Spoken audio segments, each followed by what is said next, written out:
What options do you have when you're pregnant?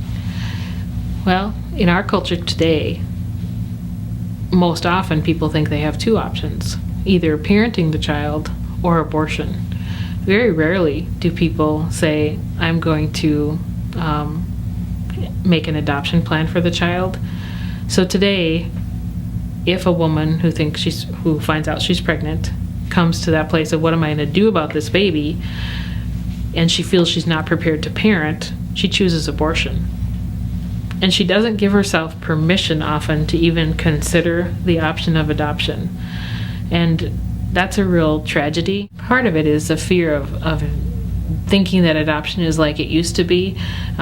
Many years ago when women were pregnant, they would go to special hospitals and only certain people would care for them, and then when they had their babies, a social worker would swoop in and take the baby away, and the woman wouldn't know sometimes if the baby was a boy or a girl, or if the baby was healthy. She wouldn't have any opportunity to pick the family for the child or to have any ongoing contact, and it was just such an inhumane way to deal with a very personal life crisis. So today adoption is completely different. In America today, women have all kinds of choices about adoption. You can have a fully open adoption, meaning you can have contact with the family that you choose.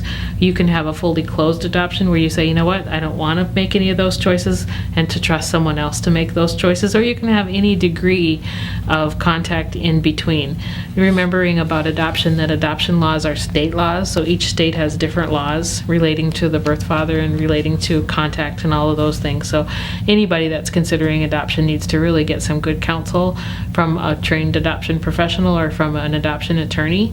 So the wonderful things about adoption today is that it respects all of the parties involved. It respects the birth parents, it respects the child, and it respects the adoptive family.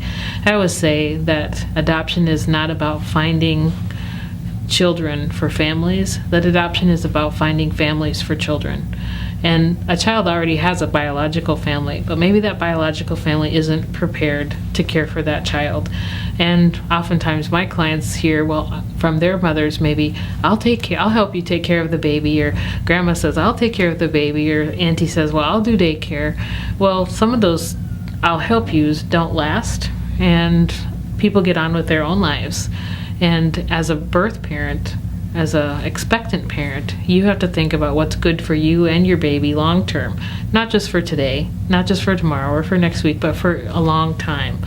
And if you're not in a situation where you're ready to form a relationship with that father or to co-parent with that father in a healthy way, maybe adoption is something that you could consider.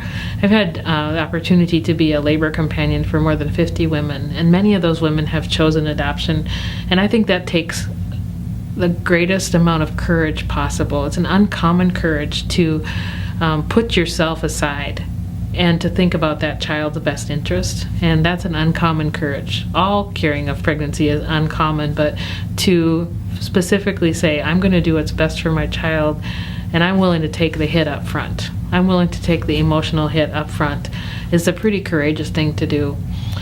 Adoption gives both mom and baby the opportunity to have a future. I had one client that said something pretty profound to me. She said, I didn't give my baby up, I gave my baby more. And I thought that was so profound of her to say that, because she didn't give anything up. She made a plan for her child, and that plan included purposefully planning for where that child was going to live and how that child's life was going to be.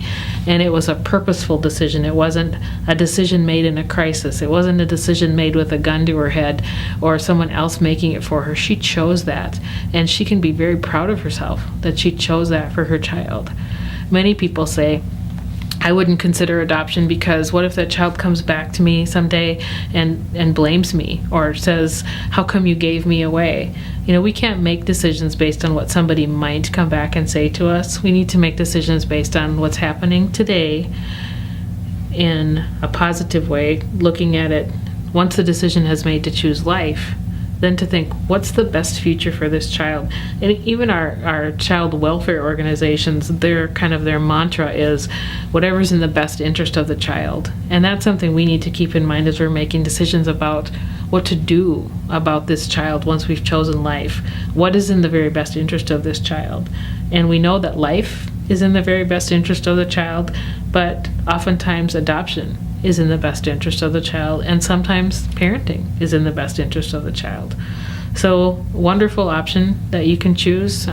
Takes a lot of forethought and a lot of planning, a lot of trust, but it can be a great growth experience. I really, for myself, being a birth mom, I realized that I was a lot stronger than I thought I was when I went through that, and that I was able to think outside myself, and I found that it gave me a lot of courage, and I thought I could handle anything after going through that.